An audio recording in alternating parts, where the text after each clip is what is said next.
Mga pinag-uusapan sa Pinoy Trendline TV. Mga balitang mainit, mga isyung pinagdedebatehan, at mga kwentong hindi mo pwedeng palampasin. Dito mo malalaman ang totoo. Dito mo maririnig ang boses ng bayan. Ito ang Pinoy Trendline TV. Huwag kalimutang i-like, i-share at i-subscribe. Dahil dito, alam mo ang totoo. Paalala, ang programang inyong mapapanood ay naglalaman ng mga balita, opinyon, at impormasyon na may layuning magbigay kaalaman. Ang ilang pahayag ay maaaring hindi sumasalamin sa paninindigan ng lahat. Hinihikayat ang bawat manonood na maging mapanuri at bukas ang isipan, manood, makinig at mag-isip. Ito ang Pinoy Trendline TV. Magandang araw sambayan ng Pilipino, magandang araw mga kababayan. Kasama niyo po ngayon si Ka Eric sa isa na namang episode ng Bigwas ng Agila. Of course, makakasama din natin ang ating kapartner sa paglilingkod na ito sa araw ng ating pagsasama para po sa ating mga kababayan. Walang iba kundi si Dr. Lorraine Marie Badoy. Ma'am, welcome sa ating partnership dito po sa Bigwas ng Agila. Pagbati po ninyo. Ay, magandang araw Eric, magandang araw sa aking mga kababayan all over the world. Si Bongbong Marcos ngayon, no, ginagaya na niya yung tatay niya, yung sa pagka-martial law na tactics niya. So, kailangan nating magkaisa para itong abusadong ito ay hindi niya magawa yan sa Pilipinas. So, mag-usap na tayo ngayon. Okay, mga kababayan, to start it off dahil maya-maya if we can arrange kung matutuloy po ang ating magiging kapartner din, si former Secretary for Political Affairs, dating Congressman Jing Paras, naging Secretary for Political Affairs ni Pangulong Rodrigo Duterte, is trying to join our program with Ma'am Lorraine sa Bigwas ng Agila. Pero bago niyan, unahin na naming talakayin ni Ma'am Lorraine dito sa ating programa. Mga kababayan, ngayong araw na ito sa Pilipinas po, ipinatawag na ng National Bureau of Investigation ang 18 former soldiers na ito, yung mga tinatawag nating the 18 brave men na mga 16 Marines, 1 former Army soldier and 1 Army reservist. Kasama po sa ipinatawag sa NBI si Congressman or dating Congressman Mike Defensor. Ganon din po si Attorney Livy Baligod. Ang system, Ma'am Lorraine, mga kababayan, ang purpose ay voluntary interview and explanation. Kaya nga tinatawag yan na summon or subpoena para magkaroon ka ng pagkakataon na magpaliwanag. Hindi po korte ang NBI. Hindi rin po ito pwede na magkaroon ng illegal arrest o illegal detention. Subalit, habang nag-uusap po kami ni Ma'am Lorraine ngayon, pumasok po ang confirmation information mula kay dating Congressman Mike Defensor na nais magsagawa ng NBI ng custodial investigation. Hindi po voluntary interview ang gagawin. Pag sinabi pong custodial investigation, ay parang inaresto na rin po ang mga miyembro na ito ng dating mga sundalo, pati po si dating Congressman Mike Defensor at si Attorney Baligod. Illegal po ito. Yan po ay ginagawa lamang sa panahon ng martial law sa tatay ni Marcos Jr. sa kay Marcos Sr. na may tinatawag nga sa aming pag-usap ni Ma'am Lorraine na ASO, ASSO, Arrest, Search, and Seizure Order na hindi na dumadaan sa korte, patawag ka lang ni Marcos sa Armed Forces of the Philippines o sa police, aristuhin ka na wala nang dadaan pa sa korte. Or ang PDA, Presidential Detention and Arrest Order. Hindi na rin dumadaan sa court order. Ma'am Lorraine, this is very dangerous at ito po ay napakaseryoso. Ano pong take ninyo dito sa inihayag ngayon umaga ni Congressman Mike Defensor na parang inaaresto na po sila illegal at ididetene sa NBI para lamang mag-question sa mga hinggil sa ginawa nila na pagbubunyag na ito sa mga katiwalian sa gobyerno, Ma'am Lorraine? There's nothing surprising about it to me, no? Nakita naman natin yung trajectory ni Marcos. Diyan talaga yan papunta. Siya kanong pa naman niya ginagawa yan eh. Mas lantaran lang ngayon. Tapos yung sinasabi natin dito ngayon, pinatotohanan lang niya na sindikato talaga ang gobyerno at nandyan si Matibag para protektahan siya. Andyan si Tito Soto, si Ping Lacson. Kasi yung documents, no, yung sinabi ng mga soldiers sa ordinaryong bansa, i-investigate 'yan. No, pagka ang gobyerno mo hindi sindikato. Kaso sa atin sindikato, the biggest mastermind is Bongbong Marcos. And the ones who were kasama dyan, no, implicated in the crime, are also highly invested in the soldiers being arrested, 'di ba? So yung sa akin kasi, no, ang hindi ako nagpapanik sa kanya, mas gusto ko pa nga yan para mas makita ng tao kung ano yung ginagawa ni Bangag, 'di ba? Alam na naman ng Pilipino tanggap na naman ng Pilipino na magnanakaw si Marcos. Ba't ko alam yan? Tingnan mo yung trust rating at saka yun yung sinasabi ng mga surveys. Tsaka alam naman natin magnanakaw talaga yan. Marcos yan 'di ba? So he's doing that he's doing all of this, no? Siya magbabayad niyan, no? Lahat niyan, no? So I think Jing is here already, no? Hello, Jing. Okay, nandyan na ba? Ma'am Lorraine, maganda yung pinuntuhan po ninyo Yeah. na hindi ito surprising, hindi ito bago na gagawin ito ni Marcos. Bagamat duwag na magdeklara openly ng martial law, subalit yung instrumentalidad ng martial law, ginagamit niya. Pinapalusutan niya, pinapaikot niya. No, I think ang ating technical team is trying to set up the Zoom connection and para maka-onboard si dating Secretary Jing Paras. Ma'am, pero delikado ito because the NBI is not vested with a court authority. The NBI cannot arrest people without proper cases in court. Eric, I'm sorry I'm interrupting but you said that, 'di ba? That's not the job of the NBI, right? And yet have you seen them really know what their mandates are, all these offices? No. It's really just everybody on their own trying to protect and defend and cover up for the biggest magnanakaw and for each other kasi kasama sila no? So in other words, what I'm saying is that there really is a failure of government because they're no longer doing what they're supposed to be doing, what their offices are supposed to be doing. They have their own mandates. They're no longer doing it. Whatever it takes is what they're doing to protect and cover up for the biggest mandarambong, no, si Bongbong Marcos and each other.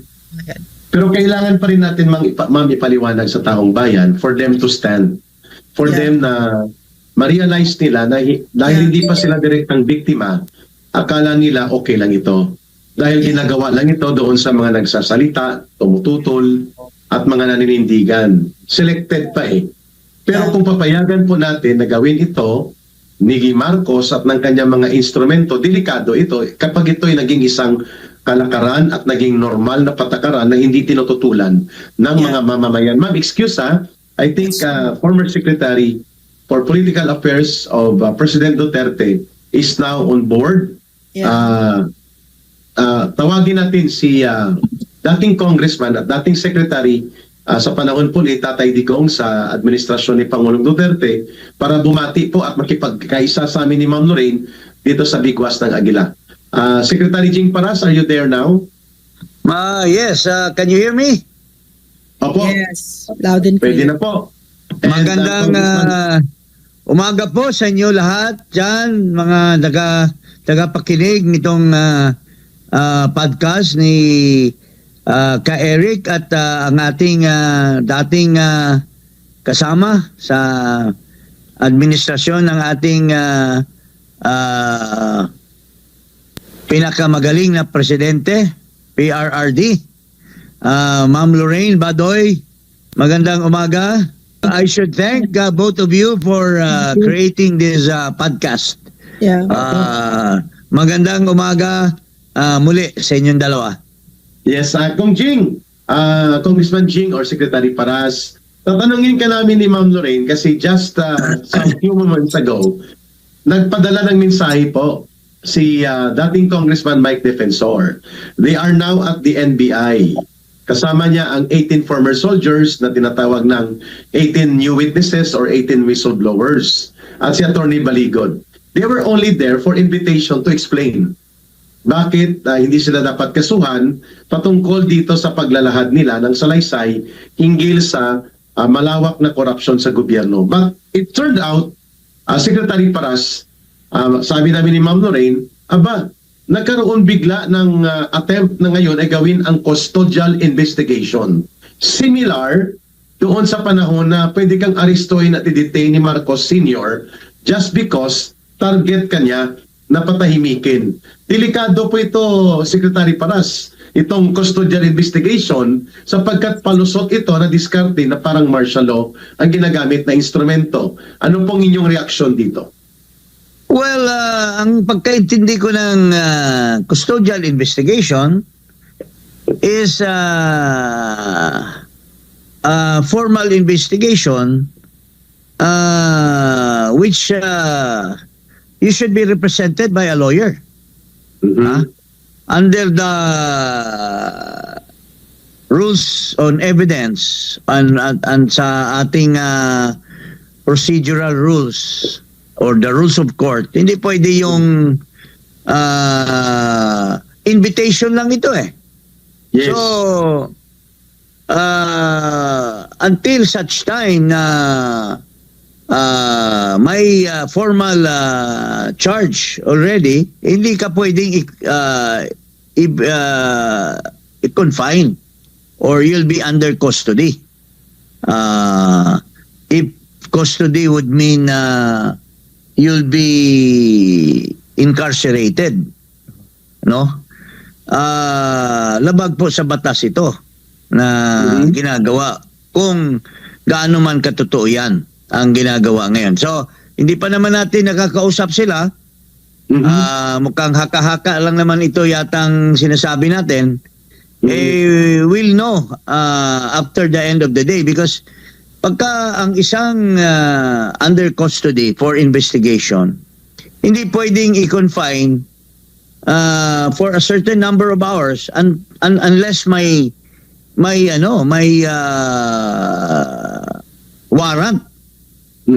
Or there is already a charge.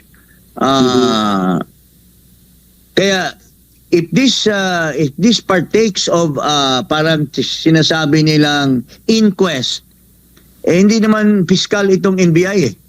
So they cannot undertake inquest kasi yung inquest kasi pag may inuhuli ka, may iniimbestiga ka at under custody mo, you cannot put them under custody within a certain number of hours until you charge them or unless you charge them. So yun ang tingin ko dyan. So maybe we'll wait for them to tell us kung anong ginawa ng NBI sa kanila. Sige. Ma'am Lorraine, before ko ipasa sa iyo, brief follow-up lang po ito ha. Congressman Jing, without formal charges in court at wala pa nga, and without the prosecutors or the fiscal filing cases, can the NBI conduct arbitrary and on their own custodial investigation tantamount to holding into their office or into their custody any suspects or any person, any subject that they wish to invite? Well,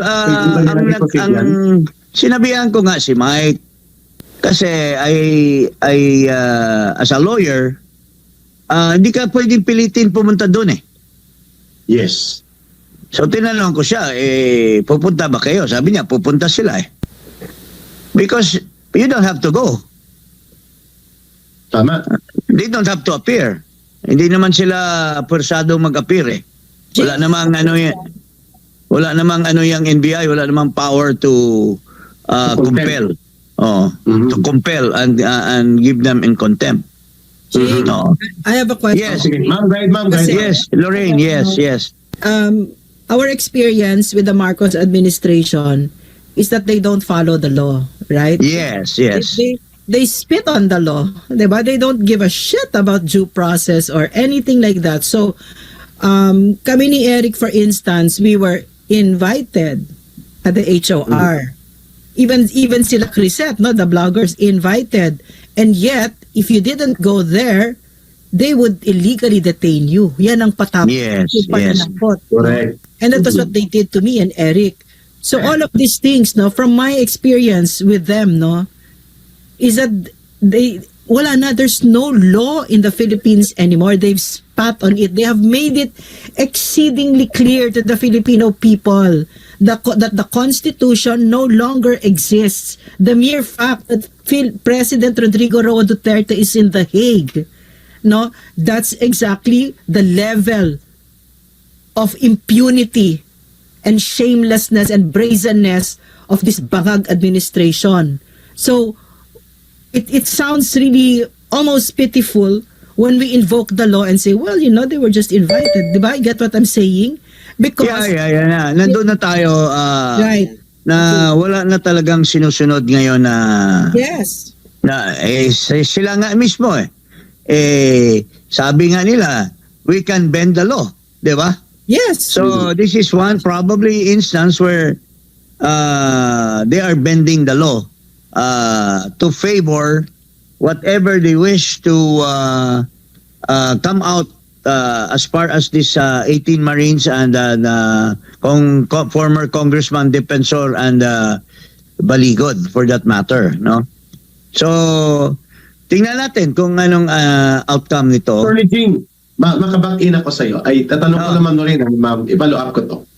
Though this may still be hypothetical, pero highly probable to happen today, bilang abogado, what if hindi sila pauwiin ngayon? Isa-isa silang i-custody dahil may ongoing investigation on supposedly cases to be filed against them, ang NBI. What would be the remedy? Anong pwedeng gawin? Well, kung may mga kasama naman silang lawyer, the lawyer can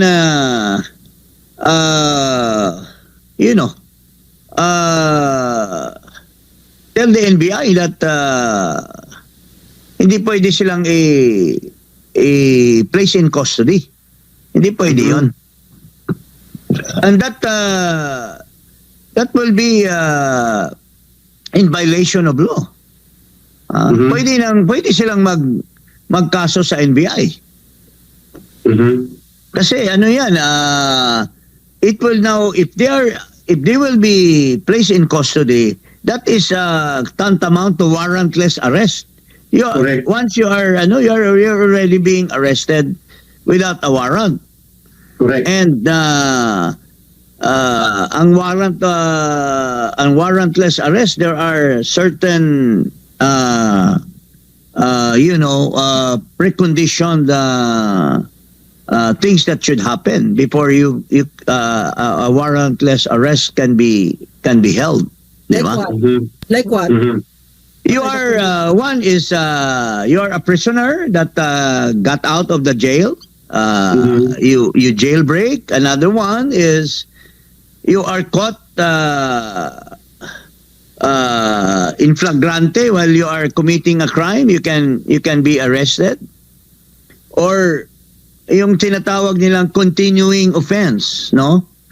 But this is not they're not committing a crime.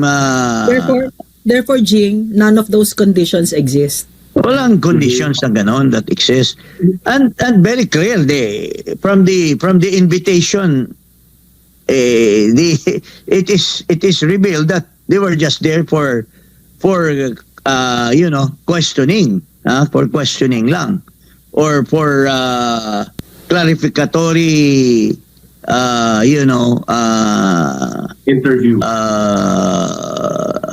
interrogation or whatever, Yeah. Tama. Ma'am Noreen, delikado po ang sitwasyon na ito. Kaya namin tinalakay ito.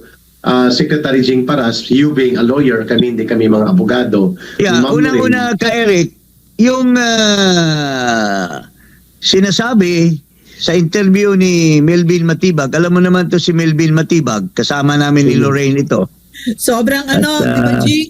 Sobrang sip-sip kay PRRD. Well, I cannot say now na walang hiya ito, pero Walang in the hiya meantime, yan. Ako na magsasabi, napakawalang hiya niyan. nakinabang ito ng gusto sa Jing. panahon ni Duterte. Jing, Yes. sobrang sip-sip kay PRRD. Sabihin na Correct. natin. sobrang sip-sip kay PRRD. No, talagang pinagpilitan niya yung sarili niya, okay?